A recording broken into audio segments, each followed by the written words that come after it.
I think that understanding is born out of necessity because we don't have any other resources at all. We are an accidental nation,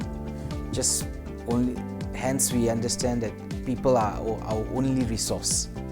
So if we need to develop anything, it's to develop people. Hence our heavy investment in education and focus. I think it's not just government, it's a cultural norm for Asians to invest in education. In general, I mean, especially in the Chinese culture, and Singapore is 75% Chinese, right? So that comes within the societal aspect, and then the government just leverages on that. So if you see our PISA performance or international performances in international tests, benchmarking, we do well. It's because there is a very close nexus from home and school to get that done. I think parents take a huge responsibility and ownership over students' education, especially in the early years. After 15, 16 years old, thereafter is dependent on the child. But before that, it's what parents also bring to the table.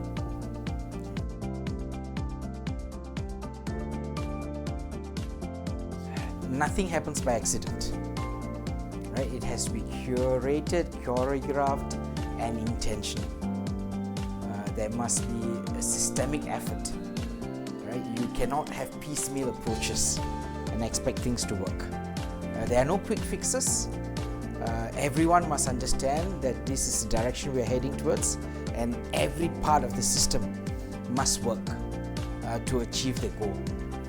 So in education, there is curriculum, there is technology, but a very key component are the teachers. Right? A lot of countries pay lip service to the importance of teachers. Everyone says that the teacher is important, but you look at budgetary expenditure, resource endowment, in terms of teacher development, teacher recruitment, teacher retention, there is actually very little, right? But in Singapore, we understand the teacher is key. So from the recruitment aspect, from the very beginning, when we recruit the teachers, we select from the top 30th percentile of the cohort. Okay? And even that is very competitive. For every one teaching position, there would be 8 to 10 applicants in the 30th percentile, top 30th percentile. Right? So from recruitment all the way in terms of career development, pre-service training, allowing teachers to develop when they are in service, there is a lot of emphasis. We must create the buy-in, right, amongst the public, amongst the teachers, with the education professionals in the lead, right? I think the greatest issue is there are too many cooks when it comes to education, right? When that happens, nothing good happens, right? We must understand there are very few people who intervene and say this is what the defense of a country should be, right? But when it comes to education, because we all have gone through schools, we all think we know what education should be. So we all can speak about it. Hence, it creates, we all seem to be experts in education. That is the greatest danger now, right? In Singapore's case, that alignment happens because it is aligned to the economy, right? What is the economy's trajectory? Where do we want to go in 10 years, 15 years, 30 years? Can we plan towards it? When in 30 years time, if I want to develop, in 15 years time, if I want to develop this particular industry, would I have the manpower, skilled manpower to get that done? Right? So there is a very close relationship in Singapore's education system vis-a-vis the economic outcomes that the country tries to achieve. It may not be so in other countries. Right? So the alignment becomes more diversified in other countries. But core skills, we should know what we want to develop in our students and work towards it. So I think in Singapore's case, the alignment happens because we are clear about our fundamentals, that at the end of the day, when the child graduates, he must have gainful employment. Right? Either he does something on his own or is able to be employed. If that too does not happen, then the education system has failed. Right? Then we work backwards or work forwards in terms of economic planning. In 15 years down the road, what are the industries we are looking at? Right? If you're still looking at car manufacturing as is now, 15 years down the road, it will be very different. But you're preparing the child for car manufacturing as is now, he's not going to have a job. Right? Then we have failed. The society has failed. Right? So I think that's where we are a bit clearer in what we need to achieve. Right? I think every country has to look at that and say, what do we foresee for our own country in terms of its growth areas? It's well and nice to talk about education as a holistic endeavor to develop the child. We all do that, right? And it must be done. But if it fails the child and after graduating from university he's still unemployed, 1 year, 2 years, 3 years, you're going to have a major social issue. Right? Youth unemployment. It's not something you would want. Especially youth unemployment among the graduates. Right? While after grade 10, many of us may say, okay, I'm willing to do manual work. And there will always be some manual work to be done. I can do it. I'll be gainfully employed. Not very high employment in terms of compensation, but gainfully employed. But a university student, a graduate of a university, is not going to say, I'm going to do manual work. I want to do some creative work, use my mind.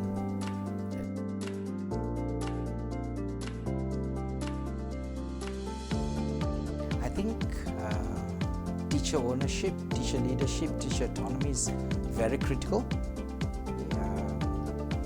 provided you have competent professionals. Autonomy comes with responsibility. Right? So you cannot say, I want to be autonomous, but I don't take any responsibility. So in my mind, hence I went earlier I mentioned about teacher recruitment, teacher development, because you develop a competent professional. Once you have developed the competent professional, let him do his job. But the issue world over is, do we have competent professionals in our classrooms? Right? Have we put a well-qualified person in front of us children? Right? Therein lies the issue. Because many of us have not done it, so everyone else wants to intervene. Once you have a professional, nobody tells a surgeon how to do his job. I'm not going to lie down in the operating table and tell him how to do it. He's competent, I trust. We lack that same trust because the competency is not clearly established. It must be multi-pronged. Okay, first we must understand that this is a priority. I must get the best people into the classrooms. Then I invest in terms of recruitment, in terms of pre-service training, and in service training. What do we do with the people we already have? raise their standards. Okay, as a unionist, I'm not going to tell you to fire them. Right? Raise their standards, build their competencies. Right? It's a mutual promise that we need to undertake this endeavor to raise their standards. Can we facilitate raising the averages up? Yes. You can use technology, you can reinvent your curriculum, you can produce enough materials, resources for an average teacher to improve his teaching skills.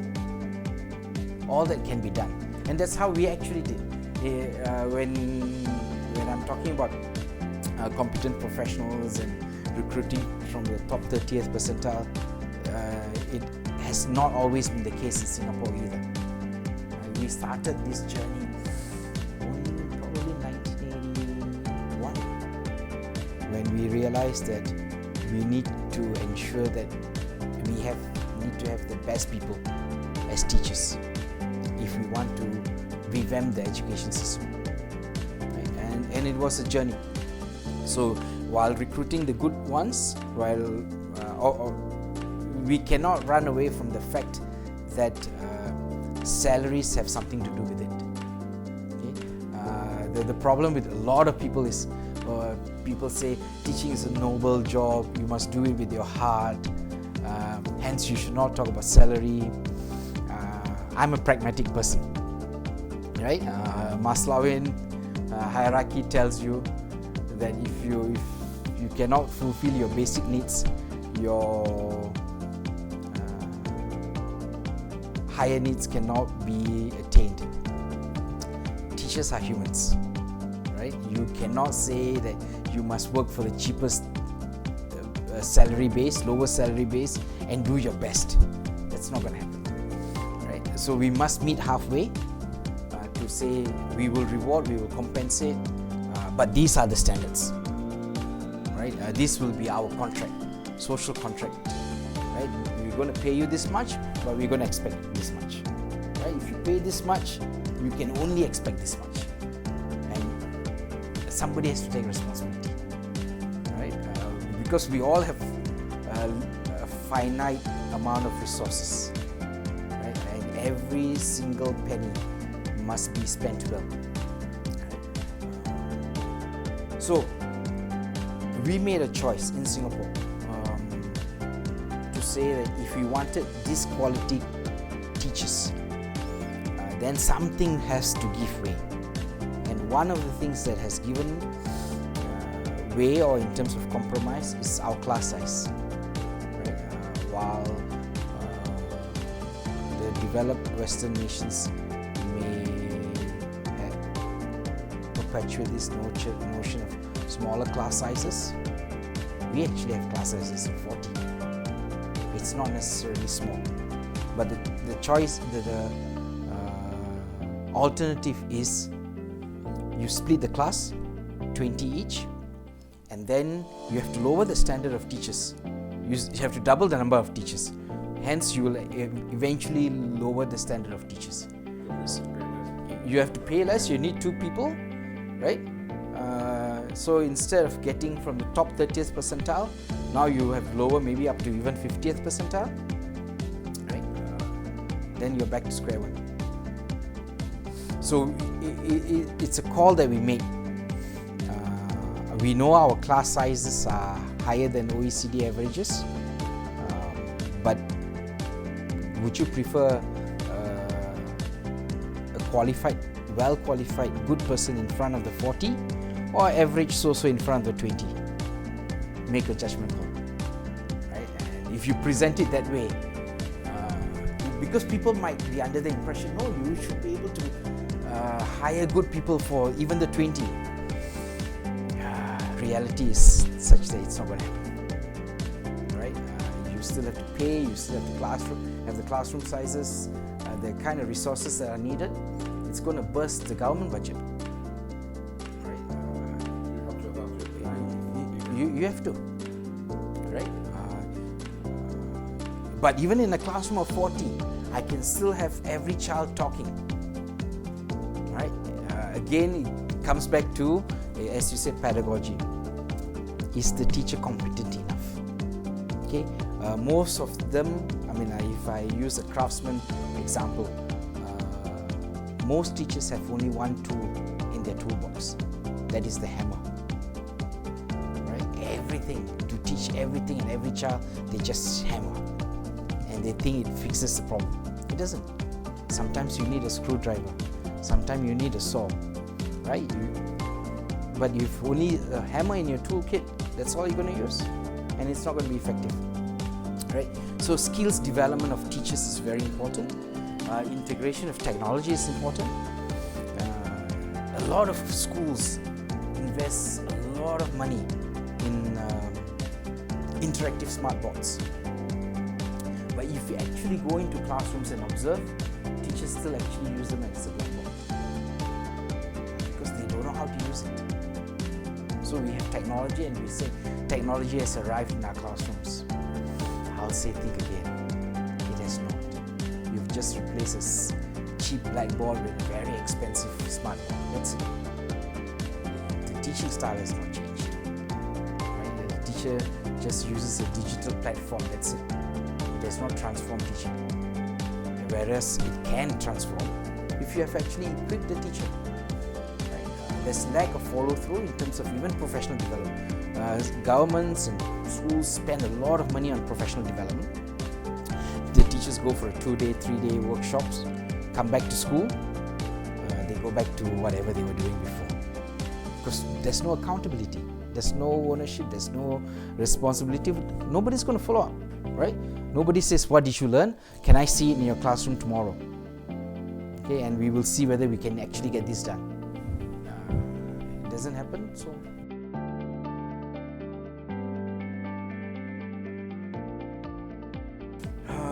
We should be, as teachers, have our students' growth and development at the core. And start from there, you will not go wrong. If you think that as a teacher unionist, we should only be focused about teachers' welfare and compensation, we are starting with the wrong end in mind. Okay? If you start from the child and work backwards, and my take is, child must be. If there's no child, I don't have a vocation. Even if I say you still need to pay me well and all that, but teaching is still a vocation, right? It's still a noble profession, right? It starts from the child, and if there's no child, there's no teacher. Right? So coming back, put the child at the center, and then in my mantra is teacher well-being is student well-being. If the teacher is not well equipped, if the teacher is not of the right frame of mind, nothing's going to go well in the classroom, and eventually the children suffer. Right? So how do we ensure that we prepare our children for their future? Then equip the teachers with those skills and resources that's necessary to get the job done.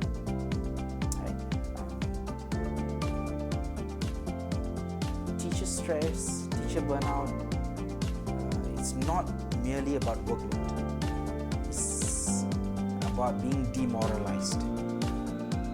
Right? Once you have a demoralized teacher, no matter what you do, you are not going to get the kind of student achievement we want. Right? So focus on the teacher from the policy perspective. Right? If you we have this simple saying in Singapore: the principals take care of the teachers take care of the students.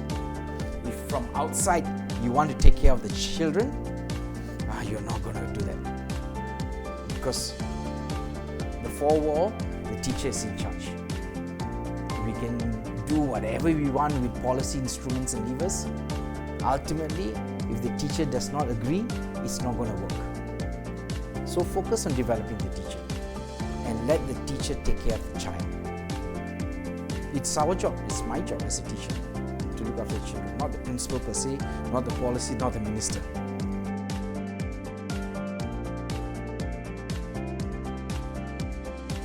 need to adapt. We need to decide in the classroom how we want to change things. The broad benchmarks are there, baselines have been established, at least in Singapore's case. Then again, put the child at the center, every child, and create multiple pathways. There's no longer a single diet for everyone. It definitely has not been. It will no longer be. Right? I'll give you an example. My eldest boy just finished college, so he finished GCE A-levels, and he's going to go into army. He's a kayaker. He's an avid sportsman. So he needed a curriculum that will fit, right? But I think it has not quite fit him yet. He has different interests, which in the compartmentalized world of teaching and even universities cannot be matched. Right? Engineering is engineering, science is science, chemistry and literature don't meet. Silos, right? You look at, that's how our curriculum is, right? And at university, if you're trying to merge them, it's a huge chaos you're creating in the minds of children because they have studied it this way. We need to start opening up to say that if you want to study science, chemistry and literature, you should be able to, right? All that, it has to be inter and multidisciplinary. This notion that you actually mentioned this, in whatever we pursue, we need to think like the disciplinarian. Right? If you're studying mathematics, think like a mathematician. Right? It's a fundamental skill that we all lack, and we have not done it because we teach content, maths, as if it's knowledge. That is our greatest problem. It is a solution to a problem. Pythagoras' theorem is a solution to a problem that he encountered 2,000, 3,000 years ago, and he solved it. Right? If you present it that way, then every discipline is solving some problem. Right? Then we would be in a better place.